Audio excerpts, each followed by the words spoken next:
choosing the correct power supply can also sometimes be a bit of a issue.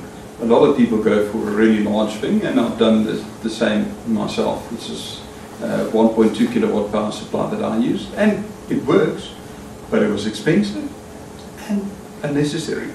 To give you, put it in perspective, our Good Place to Start computer uses this BS550. Specifically, this one has quite a nice 12 volt rail, so we've tested that with everything up to 980 Ti, and it works perfectly. And the reality is the trend is video cards are starting to use less and less power. So there's no need going for the 1000 watt plus power supplies and spending a lot of money on that. Rather spend the extra money on a nicer motherboard or a nicer graphics card. If you are looking to do some overclocking, like for example the 6700K, we might recommend going slightly larger than this. If you're looking to go to the 140 watt processor class, we definitely recommend going a little bit larger than this, because then you get to a situation where the CPU itself can draw a lot.